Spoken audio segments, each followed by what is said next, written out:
Can you see my screen now? No, right?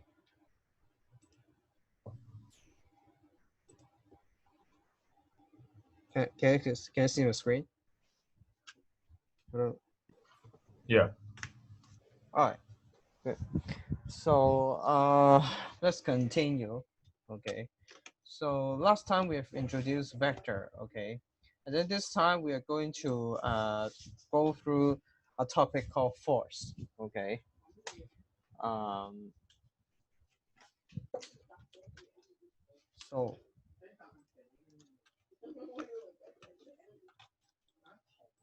okay, force.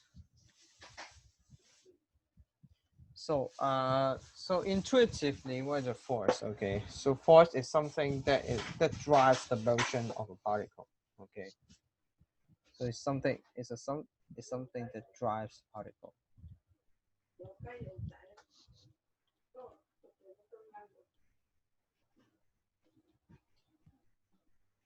Okay, so for example, let's look at the example below. Okay, let's say we have a table. So this is a table, and then we have a box.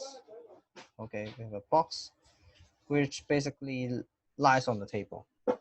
Okay, so um, let's see what kind of force will we have when we look at this box. Okay, so first of all, there are a few forces. For example, it has a weight, right? It's a weight which points downward. Now, because we assume that we are on the Earth. Okay, so it actually have a gravity that pulls the particle down. Okay, and then another force we will look at is something called the normal reaction. Okay, which is basically the reaction force coming from the table. Okay, yeah. So so far is that okay? Yeah, I think I'm okay with this chapter. Oh, you're okay with this chapter. Yeah. So you mean you have read it yourself? No, but like I'm quite familiar with force. I Oh, think yeah, I can study this chapter by myself. oh, okay. So Can we like is it possible to move on to the next chapter? okay. Let me see. Let me see what the next chapter is because I have a look at that. The next chapter.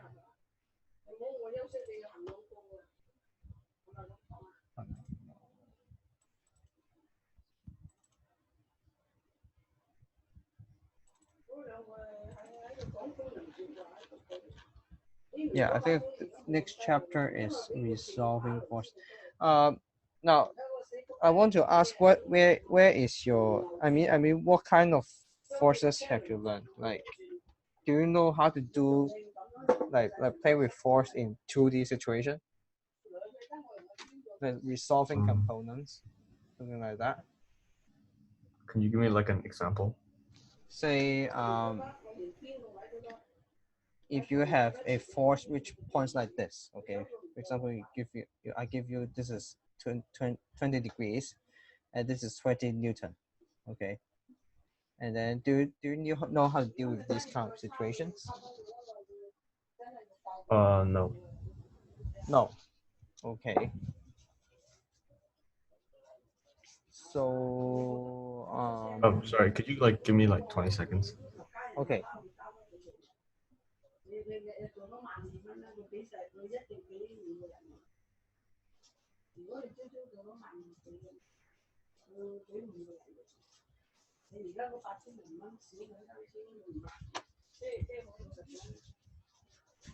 Okay. Yeah. So so you only know what so what do you know about force actually? Oh, Mm. like the stuff you drew, like the normal, the weight, the gravity, the stuff. Yeah. I learned this, but I think like because I want to like because we only have about 3-4 lessons left, Yeah. so I think we should probably skip to like more important chapters Oh, maybe. okay. So now because actually chapter 4 and chapter 5, they're both forces. Okay. So if you want me to skip that, then maybe I will go into momentum. How about that? Okay. Yeah. Yeah, momentum. That is chapter 6.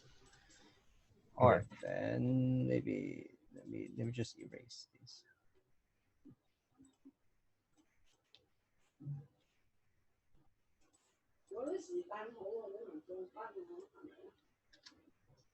All right, so back to so let's start with momentum.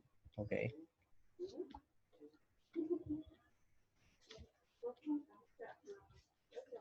So what's a momentum? Okay, what's momentum? Momentum is basically uh so usually the notation is P. Okay, so P is equal to mv. Okay, where m equals to the mass of the particle, and then v is equal to the velocity. Okay, so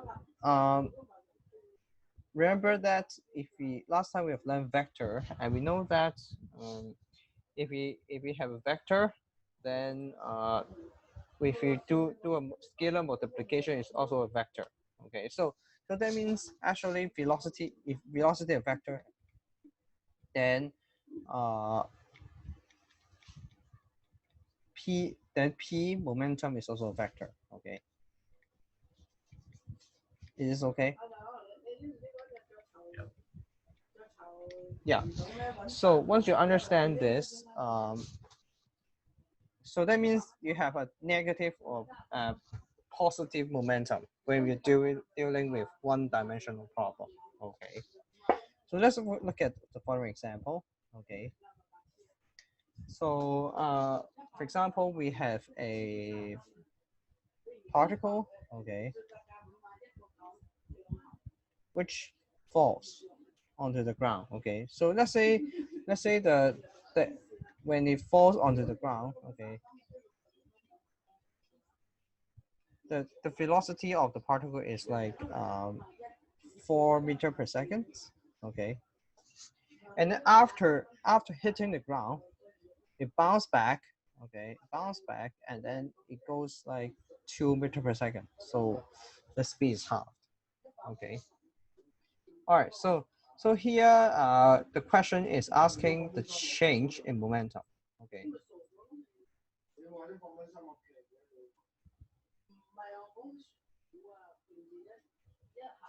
Is that okay? Yeah. All right. So the change in momentum. How do we get the change in momentum? Okay. So this one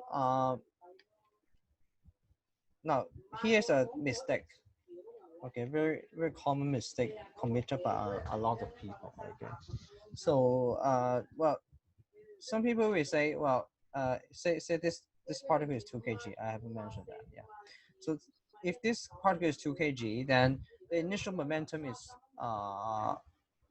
8, right? Yeah. Initial momentum is 2 times 4, which is 8. So by the way, the unit here is kg times ms -1 because you multiply these two quantities. Okay. And then the final momentum, it should be what? Okay. It should be 2 times 2, which is 4. So that means the change in momentum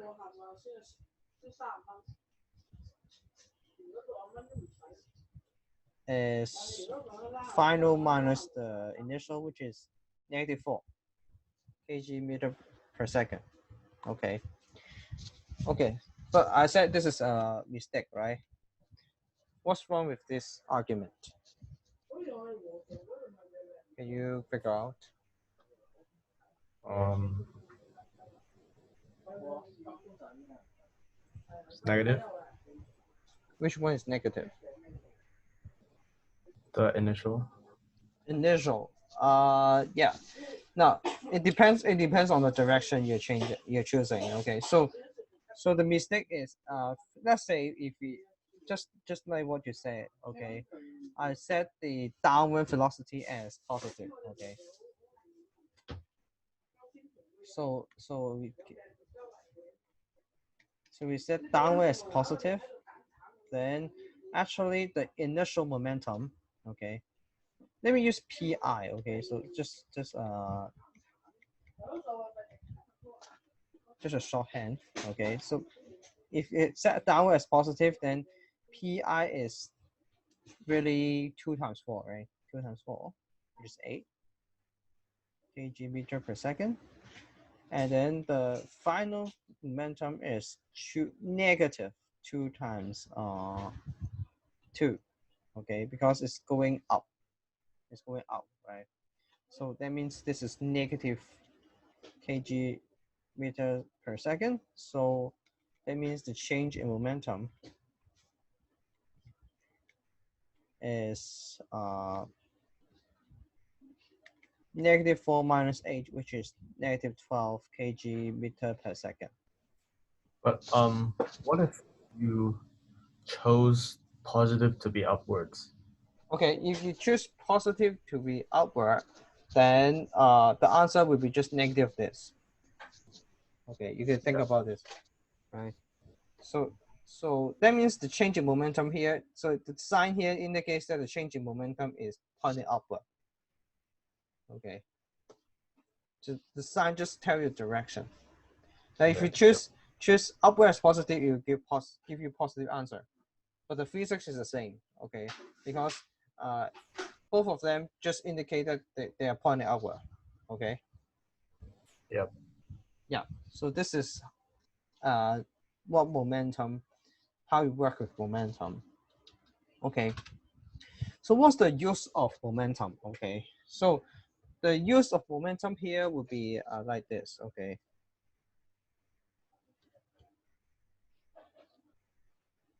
The use of momentum would be something like we have something called the conservation of momentum.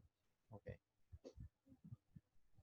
So this is a somehow a physical law. Okay, you can't prove it from mathematics. Okay, this is from the physics.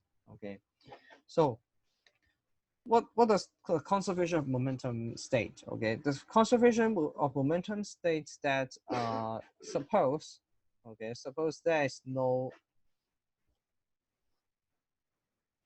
no external force. Okay, external force acting on the system. Okay, so that means, what does it mean? Okay, so basically, say you have two, for example, you have two particles. Okay, you don't have other forces that interfere them, other than their own like internal force, like the force they hit together, or if they carry some charge, the electrostatic attraction, or some the gravitational attraction, something like that.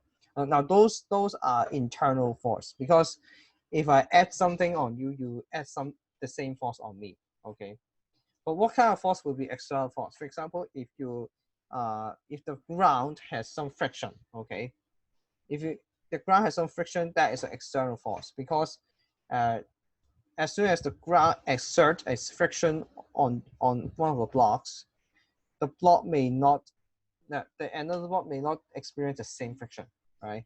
So this is regarded as an external force. So do you understand the concept of external force and internal force?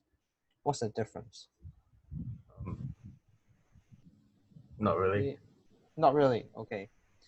For example, if two particles hit together, okay, right? So what force would they experience? They will experience their collision forces, right? Okay. Yeah. And then you can think about, like, if this particle have like at a 20 Newton force onto the second particle, okay? Then the second particle will also add a 20 Newton force onto the first particle. Is that okay? Yeah. But what if you have a particle, okay, and then you have friction, okay? If you have friction, then for example, if you have another particle, okay, you have also friction. These two frictions may not be the same, right? Because you can think of like if one of the particle is heavier and another particle is lighter, then their frictions are different. Okay, so these kind of forces we call them internal force. But this kind of this kind of force is called external force. Okay, you understand now? Yeah. All right. Okay. So this is the assumption under this conservation of momentum. Okay. So suppose there's no external force acting on the system, then we know that the total momentum,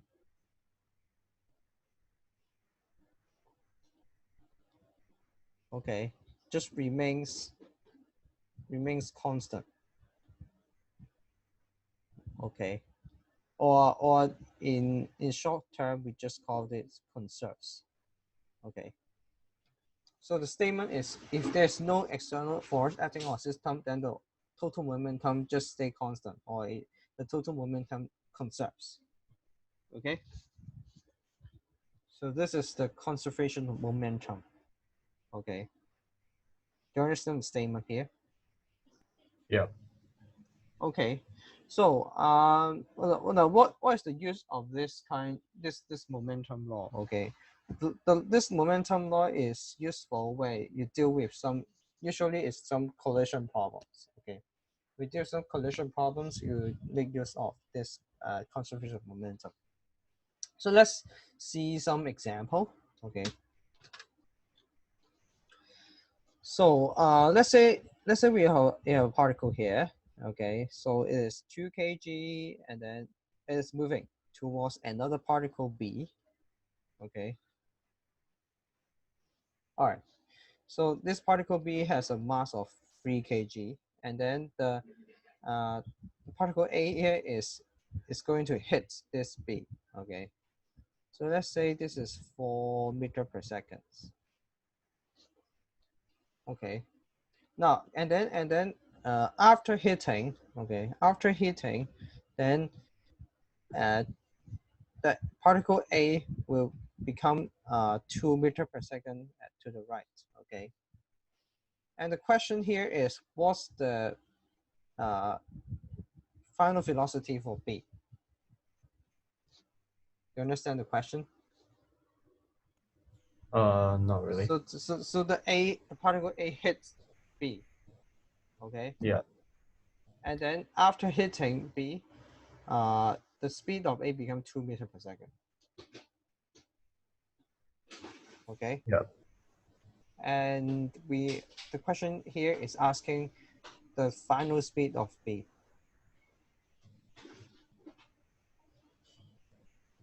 Do you understand the situation here? Yeah. Okay. So now let's say it is done on a frictionless table. Okay. Frictionless table. So that means there's no external force. Okay. So let's see how we can solve this problem. Okay. So initially B is at rest, right? So let's find the initial momentum. Okay. So because B is at rest, that means the velocity of B is 0. Okay. And zero velocity means that the momentum of B is 0. Is that correct? Yeah. Mm-hmm. So the initial momentum only consists of just the momentum of B, the momentum of A, which is just 2 times 4, and it is 8 kg ms negative 1. Okay, so this is the initial momentum. And then next, let's calculate the final momentum. Okay. The final momentum would consist of two parts. Okay, the first part is the momentum of A, which is 2 times 2. Okay, and then another part would be the momentum of B. Okay, so for the momentum of B, it will be 3 times V. Okay, so this is, so if we simplify this is 4 plus 3V. Is this okay? Yeah. All right. Then the conservation of momentum, what does it say? Okay, it says that uh, the momentum will just remains constant. Okay, so that means, what does it mean? Okay, it means that these two quantities are just equal. Okay, so A equals to 4 plus 3V. Okay. Yeah. All right. Then we can solve for the V. Okay, so the V is just 4 over 3 meter per second. Okay, so that's how you apply the law. Do you understand now? Yeah. All right, so let's look at another example. Okay. Now this time is like this. Okay. Again, it is the two particles. Okay, above. But this time we have a sticker here. Okay. So let's say we have a sticker. So after A hits, this is 4 meter per second, and this is 2 kg, 3 kg here. Okay. And since this sticker here, after hitting B, they will move together, right? They will just stick together and then move together. Okay. So so that means after after hitting B, it will become like this. 2 plus 3 kg. And then it goes together in a common speed, V. Okay. You understand the situation here? Yeah. Okay. And here we're trying to find this V. Okay. When they stick together. Okay. All right. Then now first of all, again, is there any external force? Okay. No, because again, we are on the frictionless table. So there's no friction or no one is pushing the particles. So it should be they have they should the momentum should conserve. Okay. So let's compute the final and the initial momentum. Okay. So for the initial momentum, it will be 2 times 4, right? Yeah.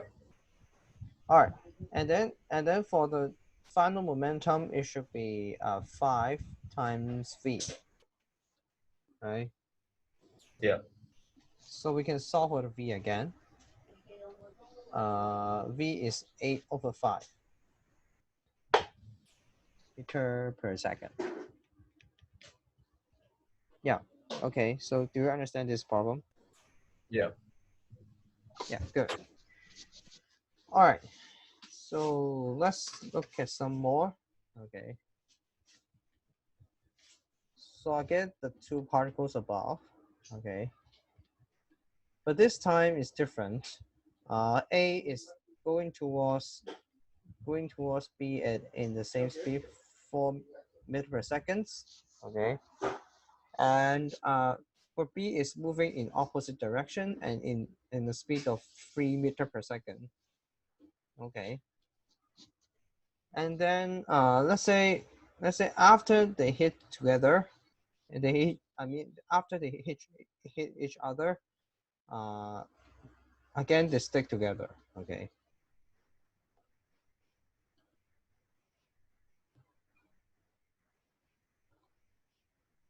And then now this time we don't know whether V is going this way or this way, right? Is it going to this way or going to this way? We don't know, right? So the question here is first the final velocity Isn't it going left? going left. How do you know? Because the momentum is stronger. Yeah, you can say so. Yeah, and let's try to let's prove it using the conservation of momentum. Okay. So and the direction. Okay. So this time because that involve two directions. Okay.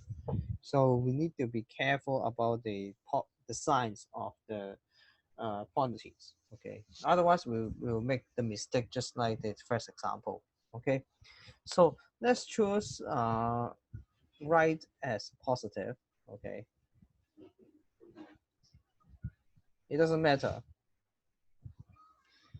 So let's just write as positive. Okay. So if we choose right as positive, then that means the momentum of A is positive and the momentum of B is negative. Okay. So that means the initial momentum will be 4 times 2 times 4 plus 3 times the this time is negative, so it's 3 times negative 3. Okay. And then the right hand side will be equal to the total mass here is 5. Okay, 5 kg. And then um, this one is 5 times V. Okay.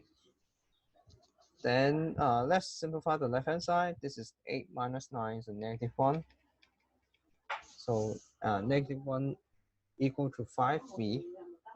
So V is just 1/5 meter per second. Okay. Yep. Okay, so that means what? Okay, now remember the negative sign. The negative sign actually have this just have this physical meaning of it indicates the direction of movement. Okay, so that means if it is negative velocity, that means if because we have chosen right as positive, that means the combined particle just move to the left. Okay, so the negative sign implies right. Sorry, left. They're going to left. Left. And then also the velocity would be, if we talk about the speed would be 1/5 meter per second. Is it okay for this problem? Yeah. Yeah. Okay.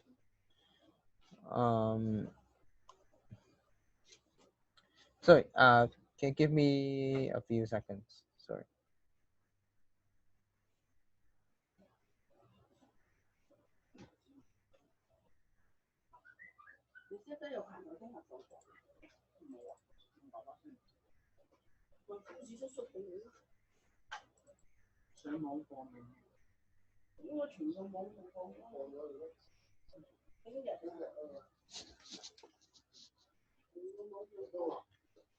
Okay.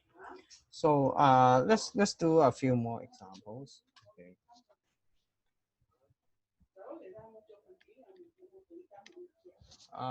So this time is different from the questions above. Okay.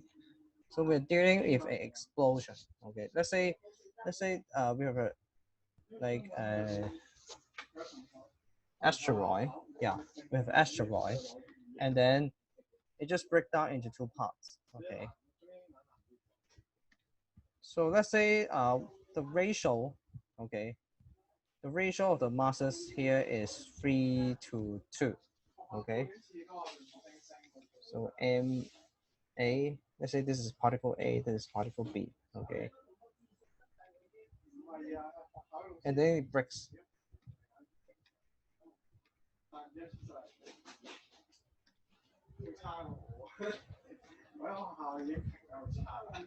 Oh, sorry. It breaks.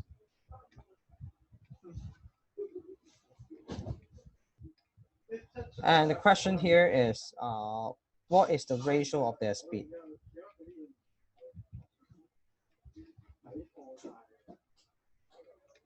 Do you understand the question here? Yeah.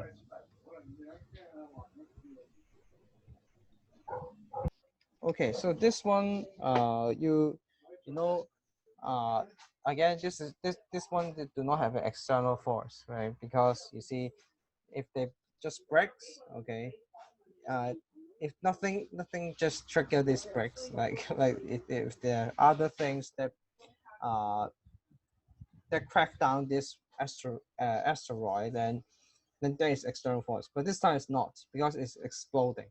It's just exploding itself. Okay, so this time we can apply the conservation of momentum. Okay. Is it So 2 to 3?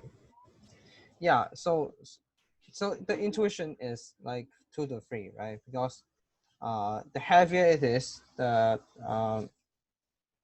slower it is, right? So let's try to do it using conservation of momentum. Okay. So we know that MAVA, maybe let's compute the final and the initial momentum first. Okay, final and so the initial momentum. What's the initial momentum here? 5v. 5V. Where's the V coming from? I don't know. No, the answer is 0 because it's at rest, right? And then the situation is the particle is at rest and then it explodes, right? So initial momentum is 0. You understand this? Yeah, yeah. Yeah, both of the particles that are just stationary. And then how about the final momentum? Okay. Now the final momentum here is basically now because you don't know whether they're just going in opposite direction, right? Actually, they will, but we don't know. Okay, so let's use v to indicate the velocity first. We don't care about the positive and negative sign. So in that case, then the final momentum is MAVA plus MAVB. MBVB, sorry. Yeah. Is this okay? Yeah. Okay, so in that case, if you apply the conservation momentum, that means 0 equals to MAVA plus MBVB. Okay. And then let's subtract the MAVA to the left hand side. So we get negative MAVA equals to MBVB. Okay. Then how do we make use of this ratio? Okay, so we just move this MB to the left hand side, move the VA to the right hand side. Okay, so that means MA over MB and negative here is equal to VB over VA. Okay, and then it is given that the ratio is 3 to 2 here. So that means this is just negative 3 over 2 equals to VB over VA. Okay. Or if I want to make it better looking, it's just VA over VB is negative 2 over 3.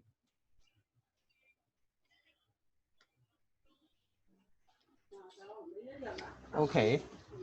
So this, you see a negative here, right?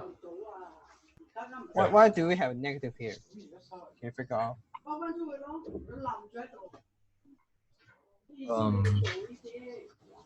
No. No. Now because you see the negative here, it just means that VA and VB have opposite sign, right? Because if you have two numbers, you divide them together, you get a negative value. That means the two numbers must have the different signs, right? Right. Yeah. And what does it mean by VA and VB having different sign? Okay, basically it means that VA and VB are in different directions, which is natural, right? So the Because answer is the final rate, the answer still 2 to 3? yes, if you're talking about speed, okay. I just want to analyze more about this answer here, okay. So first of all, this analysis tells you that the particle must go in different direction, okay. And the second thing is now because speed is just the magnitude of these two, okay. So the speed of A over the speed of B is just the absolute value of VA over VB. So it's 2/3. So that means that their speed is 2 to 3. The ratio, I mean the ratio. Okay. Yeah. All right. So this is another example.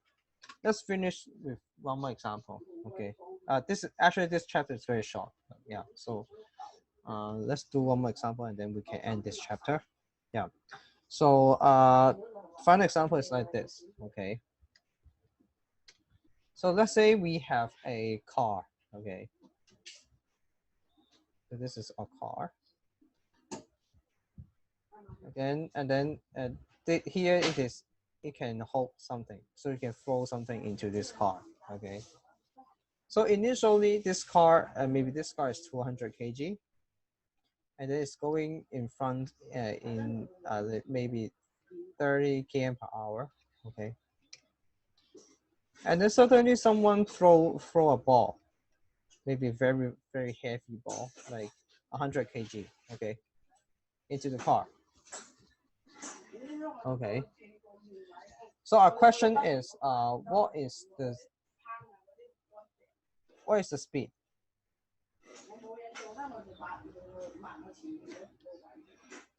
of the car after the ball is thrown into? 20 kilometers per hour. 20. How do you get 20?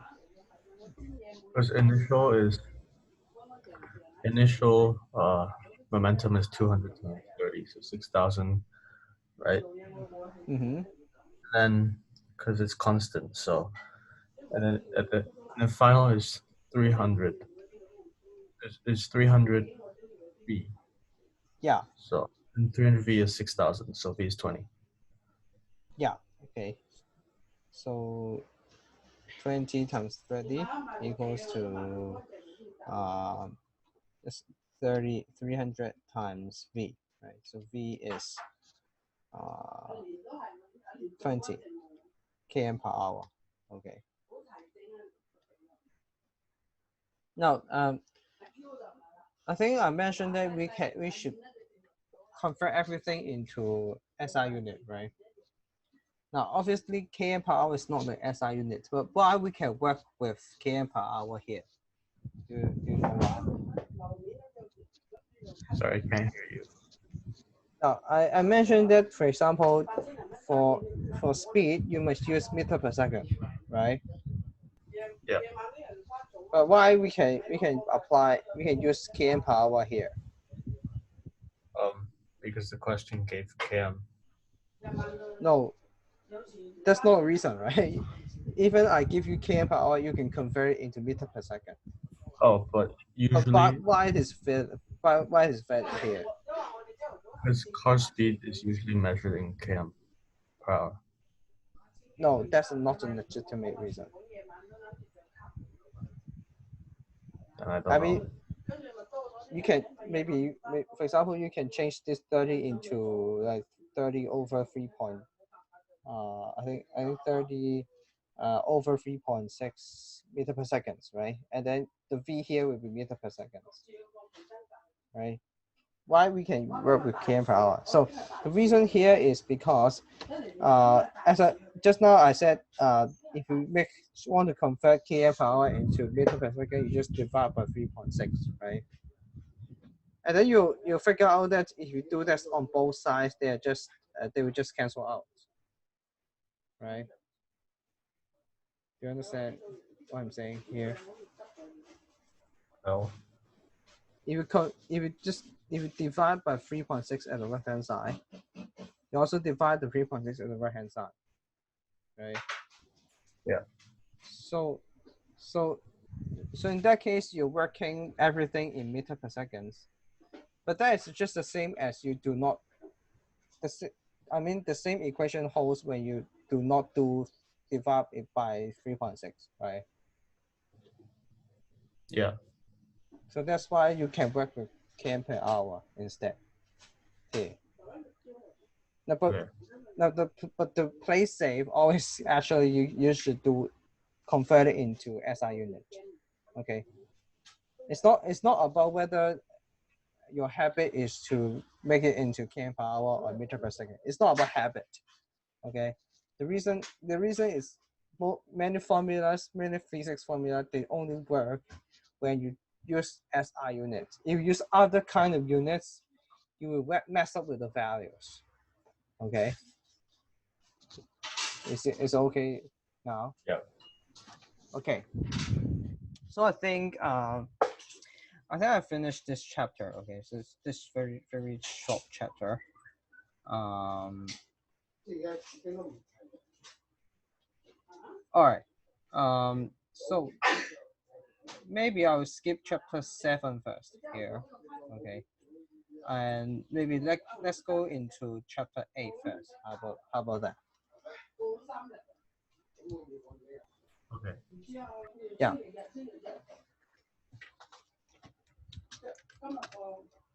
So chapter 8 is about moment.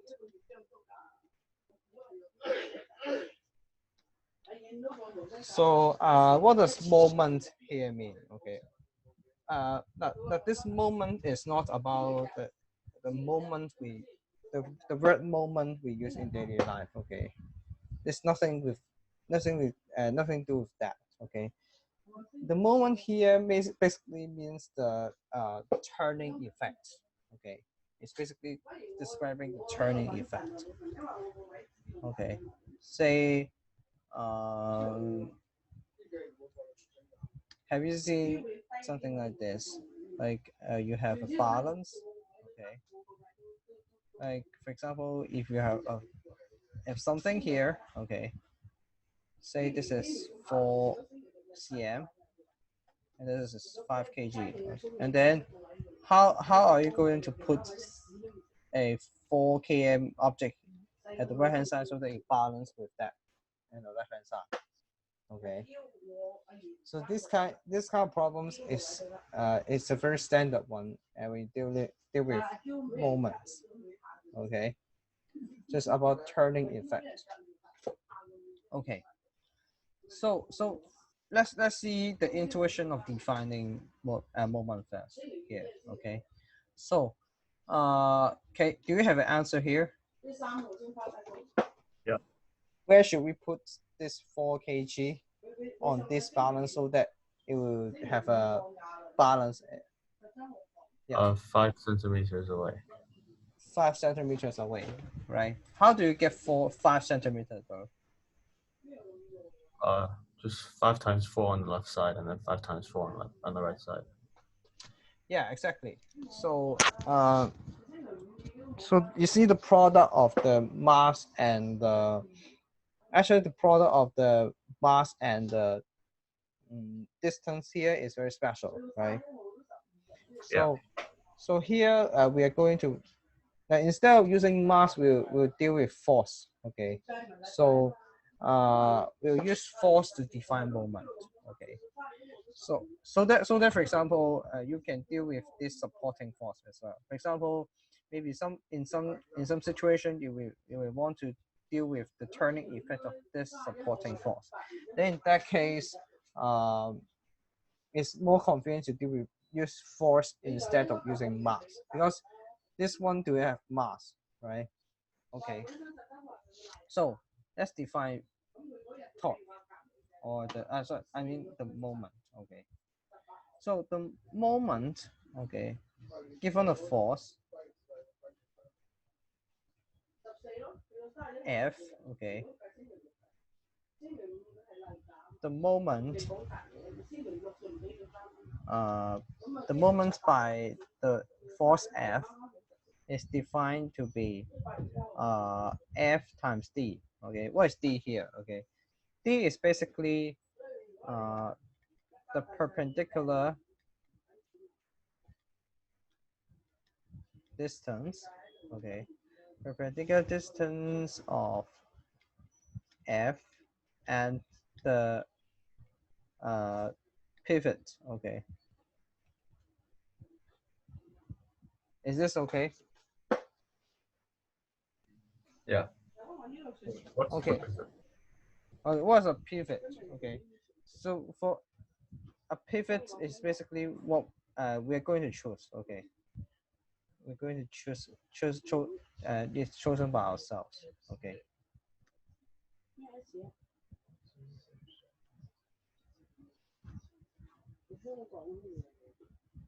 so that means moment, the quantity moment is unlike the quantity momentum. Okay, this momentum is basically absolute, right?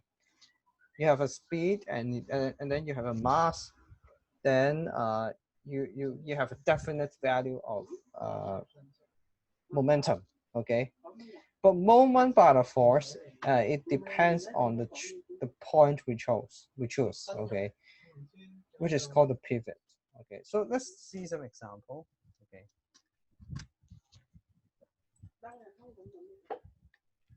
so let's look at again. Just now we have a balance, right? And then we have a ball here, which is 5 kg, and then this one is 4 cm. Okay, and then let's choose this as the pivot.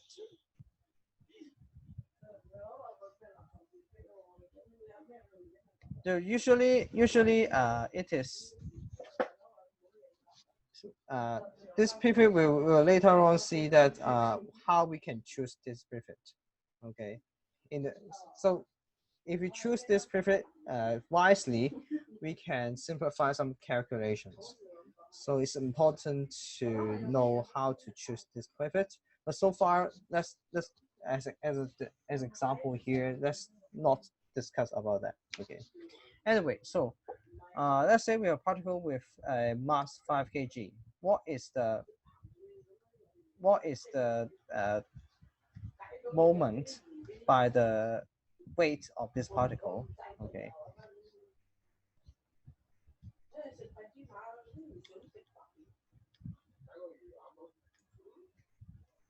Okay, so first of all, now I assume you know about force. Okay, so do you know that what's the difference between weight and mass? Do you know the difference of these two? Uh, I forgot. I forgot. Okay, so remember, mass is an so-called an intrinsic property of a particle, which means it is a particle which is owned by that particle. Okay, it's not changed when you put it into, say, when you put it in Mars, or you put it on Earth, or you put it on the Sun. This property will not change. Okay, so it's called an intrinsic property. Okay, but how about weight?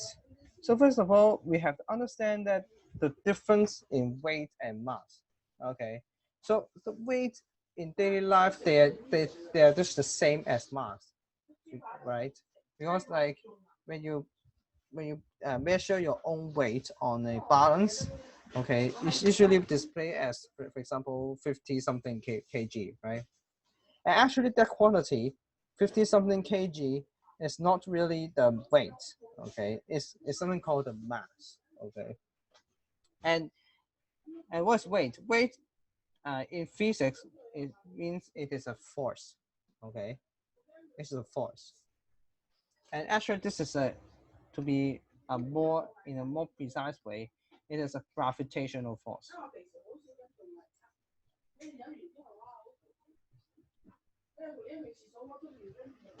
Okay, so that means weight is not an intrinsic property because it depends on the place you put the particle, right? For example, if you put it on the moon, then your weight will decrease, right? You see that the astronaut, when they step on the moon, they will, like, when they jump up, they can stay on the air for a lot of time, right? But on Earth, if you jump, then you get onto get back onto the ground very quickly, right? So it's different for weight. Is a gravitational force. It's different in different places. And anyway, in a greater detail, uh, the gravitational force is given by mass times the g. Okay, and the g here is called the acceleration due to gravity. Is it okay? Yeah. So weight is gravitational force, and it's given by the product of the mass times the acceleration due to gravity. Okay, and usually in GCE we'll take g as 9.8. Okay, g equals to 9.8 meter per second square. You can see the unit is acceleration, so that's why it's called the acceleration due to gravity. Okay. Anyway, so so back to here. So we want to consider the moment by the weight. Okay, not the force, not the mass. Okay, mass is not the force, so we can't talk about its moment. Okay, so first of all, we not need to calculate the mass. Okay, sorry, I mean you need to calculate the weight, which is given by mg. Okay, so 5 times 9.8. Okay, and then according to the formula, you need to multiply with the perpendicular distance. Okay, so here the perpendicular distance is 4 cm. Now remember, when we work with this kind of units, you need to change it into SI units. So it's better to change it into 4/100 meter. Is that okay? Yeah.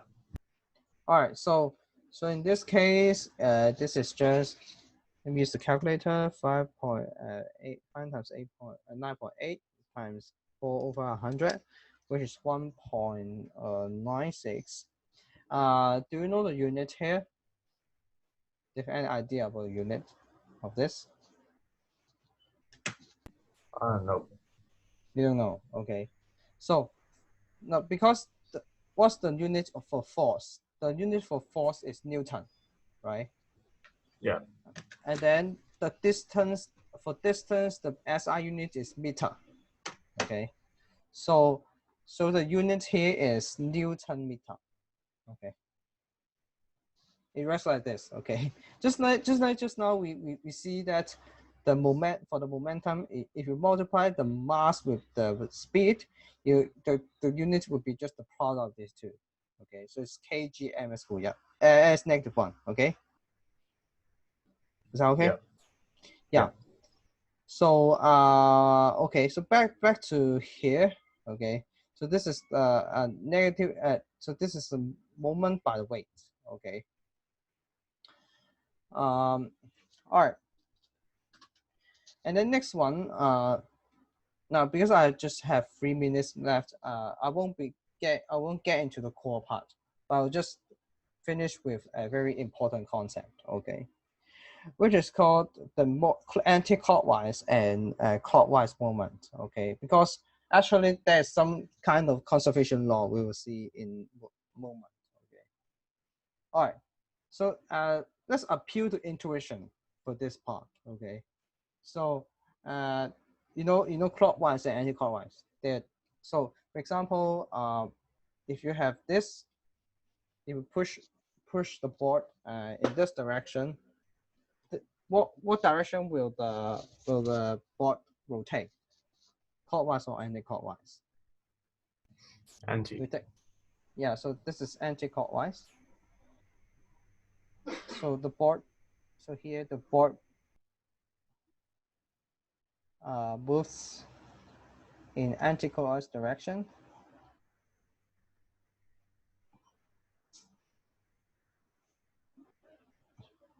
So that means we'll call this F1. We'll call this moment a anti-clockwise moment.